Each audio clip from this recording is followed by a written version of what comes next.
Salam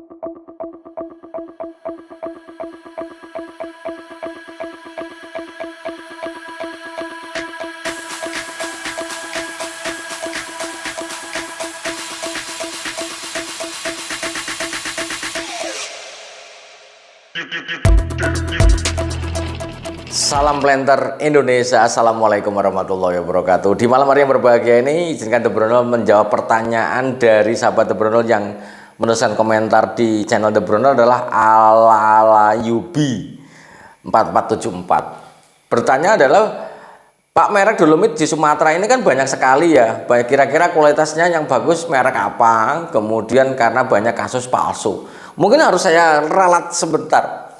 Dolomit di kasus di Indonesia adalah salah satu pupuk yang dengan pemalsuan yang paling rendah, sangat rendah sekali, karena memang harganya murah. Sesaknya itu mau cuma 30.000, 25 sampai 40.000 per saknya. Walaupun mungkin ada beberapa Dolomit yang harganya cukup mahal ya, sampai 75.000 dan sebagainya.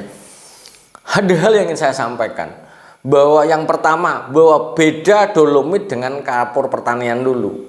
Karena kemarin saya melihat sebuah ada konten di YouTube. Halo guys, kali ini kita mau memupuk Dolomit. Ternyata setelah saya lihat bahwa yang dipupukkan bukan Dolomit tapi kapur pertanian. Yang membedakan kapur pertanian dengan Dolomit adalah kandungan magnesiumnya, dimana bahwa kalau mau Dolomit itu mengandung CaMg CO3 2 kali, yang artinya bahwa ada kandungan MgO-nya yang sebanyak 18-22%. Kemudian CaO-nya adalah 28-30%. Hal ini yang harus kita pahami, beda Dolomit sama kapur pertanian. Kalau kapur pertanian rata-rata punya 85% CaO, namun tidak memiliki gugus magnesium. Lah, menjawab pertanyaan ini, kalau mau membeli Dolomit, sekali lagi Dolomit itu kualitasnya hanya 11-12 saja. Tidak ada berbeda jauh banget, tidak. Dolomit dari misalnya ada yang diproduksi di Padang, ada yang diproduksi di mana, di Palembang, ada juga yang dari Gresik, ada yang dari Jawa, semuanya hampir kualitasnya hampir sama, karena namanya kalsium magnesium karbonat, dan sekali lagi jarang palsu. Namun harus yang kita kepahami, kenapa Pak Pendi harga Dolomit di pasaran itu ada yang murah, ada yang mahal. Sekali lagi, kembali lagi ke proses pembuatannya. Ada juga yang mahal karena mungkin kelembutannya, packagingnya juga sangat baik, sehingga harganya di atas 50.000 per saknya. Tapi kalau apakah yang 30.000 atau 35.000 nggak bisa digunakan? Jawabannya ya bisa digunakan, karena merek Dolomit itu banyak sekali. Misalnya grade atas, misalnya ada DFA, kemudian grade menengah itu ada ADS, ada M100, kemudian merek-merek ada M400. Sekali lagi adalah bahwa Dolomit ini adalah terbuat dari batuan, bahan galian batuan ya, yang digerus saja kemudian diayak dengan menggunakan satuan mes tertentu. Nah, kalau masalah kualitasnya tidak akan jauh berbeda, Monggo saja milih yang mana yang terbaik. Wah, Pak Pendi itu tidak berani mengatakan yang paling bagus yang mana. Tidak ada, Mas. Karena balik lagi ke kualitas Dolomit adalah sangat tergantung dari kelembutannya. Kelembutan Dolomit, karena semakin lembut maka semakin mudah bersentuhan dengan media di lahan kita, yang berujung terhadap reaksi akan relatif lebih cepat, lebih lembut, lebih cepat, seperti itu. Maka jangan membeli Dolomit yang agak brongkal-brongkal, karena kalau Dolomit isinya brongkol-brongkol itu atau kayak butarnya gede-gede, itu jelas tidak mungkin, karena ada syarat ayakan yang harus terpenuhi jika memang memenuhi standar nasional Indonesia lah. Berkaitan dengan Dolomit yang bagus yang mana, tidak ada. Kalau bagi saya Dolomit yang ada baik bisa kita gunakan, nggak ada masalah.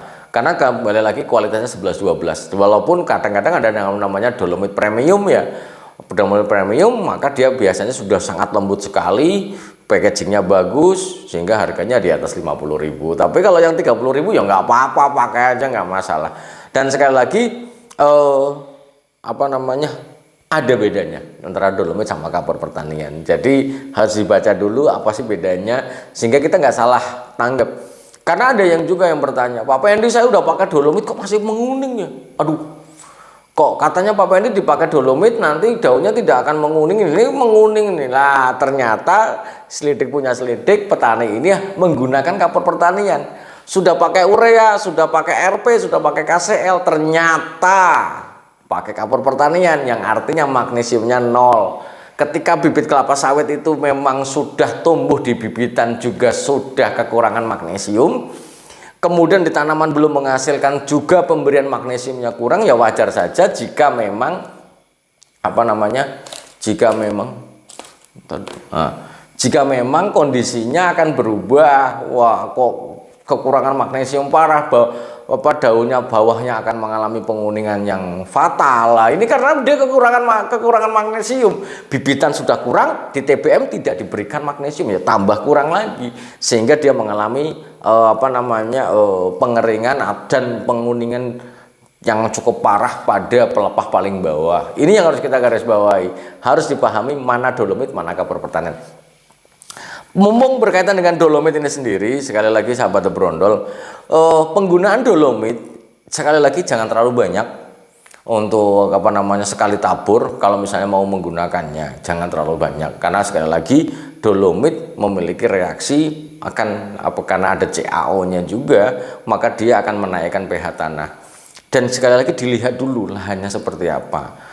Pilihan dolomit sama kisrit monggo saja, yang penting kalau kisrit gambut lebih bagus dihindari, lebih bagus menggunakan dolomit. Kemudian berkaitan dengan dolomit juga, dolomit tetap ini. Tadi ada juga yang bertanya, Pak Pendi, 1 minggu penggunaan dolomit boleh pakai urea?